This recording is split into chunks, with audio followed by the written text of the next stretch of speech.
Doctor, நான் ஹேர்னியாக்கான குடலிறக்க surgery லேப்ரோஸ்கோப்பிலையோ ஓப்பன்லையோ பண்ணிக்கிட்டேன். எனக்கு இப்போ இருக்கிற பயமே வந்து இந்த சர்ஜரி ஃபெயிலியர் ஆகுமா, நிறைய பேர் வந்து ஏன் பண்ணிக்கிட்டேன், இந்த இடத்துல பண்ணிட்டேன், நிறைய பேர் என்னுடைய ஃப்ரெண்ட்ஸ் அண்ட் ரிலேட்டிவ்ஸ் வந்து அச்சுறுத்துறாங்க, இது ஃபெயிலியர் ஆகுமா அப்படின்னு நிறைய பேருக்கு டவுட் இருக்கும். இந்த வீடியோவில் என்னென்ன காரணங்கள்னால ஹெர்னியா சர்ஜரி ஃபெயிலியர் ஆகலாம் அப்படிங்கிறத டிஸ்கஸ் பண்ணுவோம். பட் பயப்பட வேண்டாம்.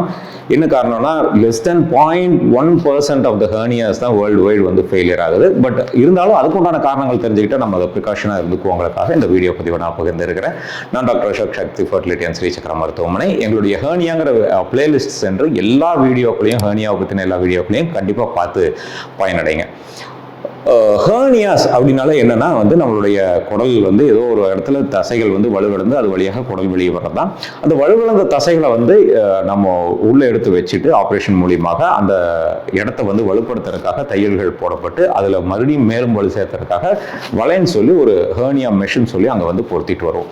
ஸோ இதுதான் ஹெர்னியா சர்ஜரிங்கிறதுங்க. இந்த சர்ஜரி ஏன் ஃபெயிலியர் ஆகுது அப்படின்னு மெயினாக பார்த்தோம்னா 2 காமன் ஃபேக்டர்ஸாக இருக்கும். ஒன்று வந்து பேஷண்ட் ரிலேட்டட் ஃபேக்டர்ஸும், இன்னொன்று டெக்னிக்கல் ஃபேக்டர்ஸும் இருக்குது. ஸோ நோயாளிகளுடைய சைட்லேருந்து பார்த்தோம்னா மெயினாக வந்து ஹெர்னியா வாழை வச்ச உடனே என்ன ஆகும்னா அதை சுற்றினும் வந்து ஒரு சிமெண்ட் மாதிரி ஒரு போர்ஷன் வந்து அது ஆர்டிஃபிஷியலாக ஃபார்ம் ஆக வைக்கும். இது வந்து கொலாஜன்னு சொல்லுவோம். அந்த கொலாஜன் வந்து நல்லா திக்காக ஃபார்ம் ஆச்சுன்னா அந்த ஹெர்னியா மெஷ் வந்து நல்லா போய் தார் ஊற்றியை ஒட்ட வச்ச மாதிரி நல்லா ஒட்டி அந்த ஆர்கனை வந்து ரொம்ப ஸ்ட்ராங் ஆக்கிடும். ஸோ இந்த கொலாஜன் ஃபார்மேஷனில் ஏதாவது ப்ராப்ளம் இருக்குது அப்படின்னா வந்து கண்டிப்பாக இது ஃபெயிலியர் ஆகலாம். எப்போ டாக்டர் இது ப்ராப்ளம் ஆகும் அப்படின்னா வந்து மெயினாக வந்து ஸ்மோக்கிங் பண்ணுறவங்களுக்கு இந்த கொலாஜன் ஃபார்மேஷன் கம்மியாக இருக்கும். அதே சமயம் நம்மளோட ஏதோ ஒரு வகையான இன்ஃபெக்ஷன்ஸ் அந்த இடத்துல வந்து உட்கார்ந்துருச்சு அப்படின்னா இந்த கொலாஜன் ஃபார்மேஷன் கம்மியாகும். அதே மாதிரி சுகர் பேஷண்ட்டுக்கும் இந்த ப்ராப்ளம் வந்து கம்மியாகலாம். அடுத்த முக்கியமான ரீசன் ஃபார் ஃபெயிலியர் வந்து உடல் பருமன் இருக்கவங்களுக்கு. உடல் பருமன் இருக்கவங்களுக்கு இந்த மெஷ் வந்து உள்ளேயும் கொழுப்புகள் நிறைய இருக்கும். இந்த மெஷ் வந்து அந்த கொழுப்புகள் மேலே வந்து வைக்கும்போது சில சமயம் அது வலுவான இடத்துல போய் ஃபிக்ஸ் ஆகாமல் நம்மளுடைய ஃபெயிலியர் ஆகலாம்.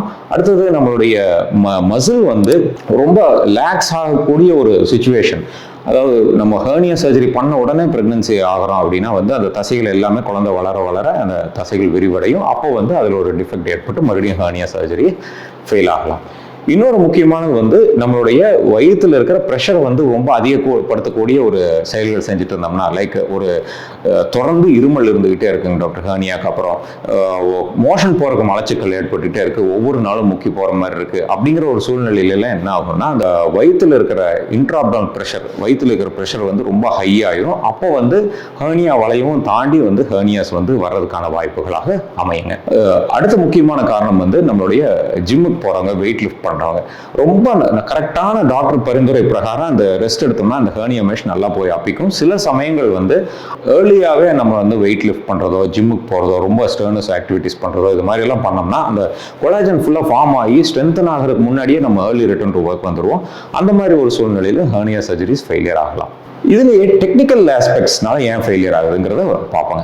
இதில் வந்து மெயினாக வந்து நம்ம என்ன வகையான ஹெர்னியா சர்ஜரி பண்ணிக்கிறோங்கிறது ரொம்ப முக்கியங்க. அதாவது ஓப்பன் சர்ஜரி பண்ணிக்கிறோமா இல்லை லேப்ரோஸ்கோபி சர்ஜரி பண்ணிக்கிறோமா.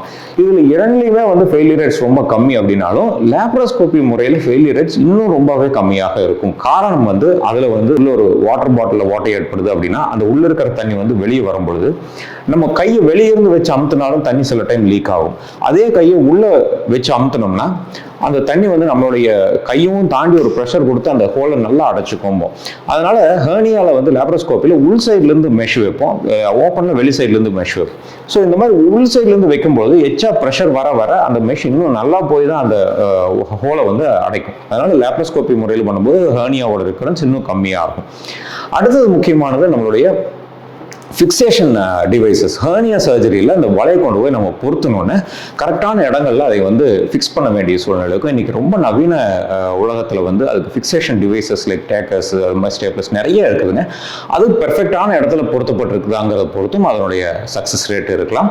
அடுத்தது மெஷ் வந்து மைக்ரேஷன் சொல்லுவோம். சில சமயங்கள் வந்து மெஷ் ஒரே இடத்துல இல்லாமல் சில சமயங்கள் வந்து கொஞ்சம் அதை வைக்க வேண்டிய இடத்த விட்டு கொஞ்சம் நகர்ந்துடலாம். அந்த மாதிரி மைக்ரேட் ஆகும் பொழுதும் சைடில் இருந்து ஒரு ஹெர்னியா வந்து கீழே இறங்கி வந்து ஒரு ஹெர்னியா ரிக்கரன்ஸ் ஆன ஒரு சூழ்நிலையை கண்டிப்பாக ஏற்படுத்தலாம்.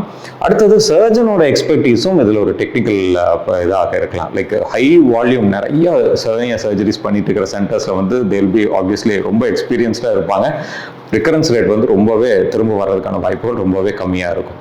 அடுத்தது வந்து டைப் ஆஃப் வலைகள். இன்னைக்கு வந்து மார்க்கெட்டில் நிறைய வகைகள் இருக்குது. அதாவது சைஸ் டிஃபரன்ஸ் ஆகும், அதனுடைய தன்மைகள் டிஃபரன்ஸ் ஆகும், ஸ்ட்ரக்சர்ஸ் டிஃப்ரெண்ட் ஆகும். இந்த வலையோட தன்மையை பொறுத்தும் ஹெர்னியா திரும்ப வருமா வராதாங்கிறதையும் நம்ம வந்து ஃபியூச்சரில் டிசைட் பண்ண வேண்டியிருக்கலாம். அடுத்தது ரொம்ப முக்கியமானது, என்ன ஸ்டேஜில் போய் நம்ம ஹெர்னியா பண்ணிக்கிறோம் அப்படிங்கிறது. அதாவது அதில் வந்து நம்ம ரொம்ப ஸ்டார்டிங் ஸ்டேஜில் இருக்கும்போது அந்த ஓட்டையோட சைஸ் வந்து ரொம்ப சின்னதாக இருக்கும். அப்போ வந்து வளைய வைக்கும்போது நல்ல ஸ்ட்ராங்காக ஃபிக்ஸ் ஆகிடும். இதே சமயம் நம்ம ரொம்ப டிலேடாக போய் ஒரு சர்ஜரி பண்ணும்போது ரொம்ப லார்ஜ் ஓப்பனிங் இருக்கும்போது அங்கே போய் வள வச்சோம்னா அதுவும் வந்து ஃபெயிலியருக்கான ஒரு காரணமாக இருக்கும். ஸோ இத்தனை விஷயங்களையும் நம்ம வந்து ஒன்று சேர்த்து ஏன் ஃபெயிலியர் ஆகுதுன்னு தெரிஞ்சுக்கிட்டோம்னாலே நம்ம ஒரு பெஸ்ட் ஹெர்னியா சென்டரை வந்து நம்மளால் சூஸ் பண்ண முடியும். ஹெர்னியா சர்ஜரி பண்ணிக்கிறதுக்கு முன்னாடி அந்த டாக்டர்கிட்ட இதெல்லாம் நம்ம ஒரு டவுட்ஸாக கேட்டு தெளிவடைஞ்சதுக்கப்புறம் நம்ம அந்த சர்ஜரியை மேற்கொள்ள முடியும். ஆரோக்கியமான வாழ்க்கையை வாழ அன்பு வாழ்த்துக்களுடன் டாக்டர் அசோக். நன்றி, வணக்கம்.